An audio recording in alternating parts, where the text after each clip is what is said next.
नमस्कार। झारखंडी अपडेट में आपका बहुत बहुत स्वागत है। झारखंड की हर छोटी बड़ी खबरों के लिए चैनल को सब्सक्राइब करना बिल्कुल ना भूलें, साथ ही वीडियो को लाइक भी करें। रामगढ़ उपचुनाव को लेकर चल रही प्रशासनिक तैयारियां। रामगढ़ विधानसभा चुनाव को लेकर प्रशासनिक तैयारियां जिले में चल रही हैं। नामांकन करने से लेकर नाम वापसी तक की प्रक्रिया पूरी हो चुकी है। अब चुनावी मैदान में कुल 18 उम्मीदवार हैं। इन 18 उम्मीदवारों में 2 राष्ट्रीय राज्य पार्टी, 2 रजिस्ट्रेड राजनीतिक दल और अन्य 14 निर्दलीय चुनाव लड़ रहे हैं। नामांकन कुल 20 उम्मीदवारों ने किया था, जिसमें संजय कुमार व नीतीश कुमार सिन्हा की उम्मीदवारी को रद्द किया गया है। सभी चुनाव चिन्ह भी आवंटित कर दिए गए हैं। अब प्रशासनिक तैयारियां की जा रही हैं। सीपी राधाकृष्णन होंगे झारखंड के 11वें राज्यपाल। झारखंड के राज्यपाल बदल गए हैं। अब झारखंड के राज्यपाल सीपी राधाकृष्णन होंगे। ये झारखंड के 11वें राज्यपाल होंगे। वहीं रमेश बैस को महाराष्ट्र का राज्यपाल बनाया गया है। रमेश बैस झारखंड के 10वें राज्यपाल थे। उनके नाम छत्तीसगढ़ के 7 बार सांसद बनने में भी रहा है। वे साल 2021 के जुलाई महीने में झारखंड के राज्यपाल बनाए गए थे। इसके अतिरिक्त रमेश बैस केंद्र सरकार में मंत्री भी रह चुके हैं। अटल बिहारी वाजपेयी की सरकार में वे पर्यावरण एवं वन राज्य मंत्री रह चुके हैं। बाबूलाल मरांडी ने सीएम हेमंत पर बोला हमला। भाजपा विधायक दल के नेता और पूर्व मुख्यमंत्री बाबूलाल मरांडी ने 1932 के खतियान आधारित स्थानीय और रोजगार नीति को लेकर मुख्यमंत्री हेमंत सोरेन पर हमला बोला है। उन्होंने कहा है कि मुख्यमंत्री खतियान आधारित नीति को लागू नहीं करना चाहते हैं।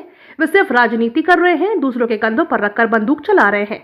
अगर सही मायनों में ईमानदार हैं तो जल्द से जल्द नीति को लागू करना चाहिए। निजी क्षेत्र में स्थानीय युवाओं को मिलेगी भागीदारी। झारखंड सरकार ने स्थानीय युवाओं को निजी क्षेत्र में नियुक्ति के लिए 75% भागीदारी सुनिश्चित करने का ऐलान और प्रावधान किया है। उसके जमीनी स्तर पर लागू होने जा रही परेशानियों को जानने और समझने के लिए विधानसभा की विशेष समिति के सभापति और विधायक नलिन सोरेन ने देवघर में अधिकारियों और संबंधित नियोक्ता के साथ बैठक की। बैठक के बाद उन्होंने कहा कि सरकार की ओर से जारी किए जाने वाला निवास प्रमाण पत्र के आधार पर ही निजी क्षेत्रों में 75% आरक्षण दिया जाना है। देवगढ़ और गोड्डा की समीक्षा में नियोक्ताओं से स्पष्ट कहा गया है कि आधार कार्ड को नियोजन का आधार नहीं बनाएंगे। कर्मचारियों और पेंशनर को होली से पहले मिलेगी बड़ी सौगातें। केंद्रीय कर्मचारियों और पेंशनरों के लिए ताजा अपडेट है। आगामी त्योहारों से पहले केंद्र की मोदी सरकार कर्मचारियों को एक साथ कई तोहफे जैसे महंगाई भत्ता वृद्धि, वेतन वृद्धि, fitment factor, house rent allowance आदि दे सकती है। इससे कर्मचारियों के सैलरी में 50,000 से 1 लाख तक का उछाल देखने को मिलेगा। हालांकि इसकी घोषणा कब तक होगी, इसकी आधिकारिक पुष्टि होना बाकी है। चर्चा तो ये भी है कि कर्मचारियों की सैलरी बढ़ाने को लेकर भी सरकार नया फॉर्मूला ला सकती है। कर्मचारियों के लिए अच्छी खबर, मिलेगा 180 दिन अवकाश का लाभ। कर्मचारियों के लिए बड़ी खबर है। दरअसल उन्हें एक बार फिर से अवकाश का लाभ दिया जाएगा। इसके लिए राज्य शासन द्वारा मंजूरी दे दी गई है। वहीं उन्हें 180 दिन अवकाश का लाभ मिलेगा। वित्त विभाग द्वारा प्रस्ताव को मंजूरी मिलने के बाद अब इसे कैबिनेट में पेश किया जाएगा। दरअसल नियमित कर्मचारियों की तरह झारखंड सरकार द्वारा कॉन्ट्रैक्ट पर कार्यरत महिला कर्मचारियों को भी 180 दिन का मातृत्व अवकाश प्रदान किया जाएगा। बीते दिनों वित्त विभाग द्वारा इस प्रस्ताव को मंजूरी दे दी गई है। जहां बीजेपी की सरकार नहीं है, वहां की सरकार को बीजेपी वाले अस्थिर करना चाहते हैं, तेजस्वी यादव बोले।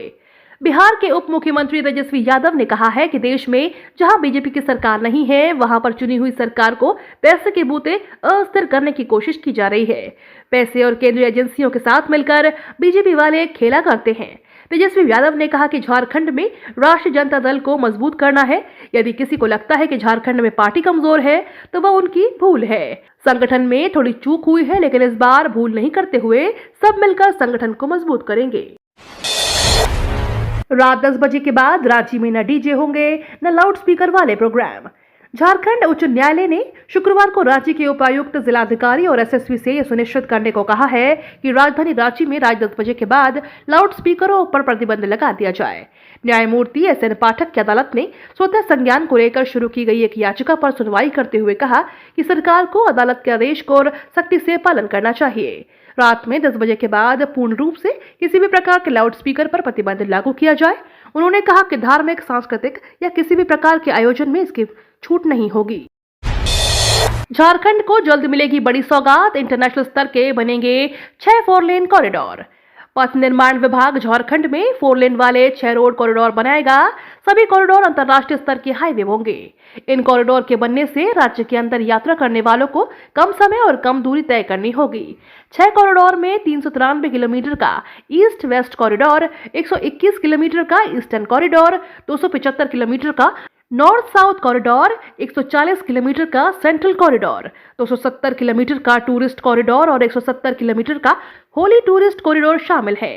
राज्य के औद्योगिक और पर्यटन क्षेत्रों के विकास को लक्ष्य बनाकर इन कॉरिडोर की योजना तैयार की जा रही है। 102 निजी स्कूलों में एडमिशन प्रक्रिया शुरू, 25% सीटें आरक्षित। शिक्षा का अधिकार अधिनियम 2009 के तहत शैक्षणिक सत्र 2023-24 में मान्यता प्राप्त 102 निजी विद्यालयों में दाखिलों के लिए शेड्यूल जारी कर दिया गया है। इस अधिनियम के तहत केवल नर्सरी, LKG और पहली कक्षा में ही मान्यता प्राप्त स्कूलों में बच्चों को दाखिला दिया जाएगा। ये तो थी आज की बड़ी खबरें। अपने गाँव या शहर की न्यूज देखने के लिए हमें कमेंट में जरूर बताएं कि आप न्यूज को कहां से देख रहे हैं। धन्यवाद।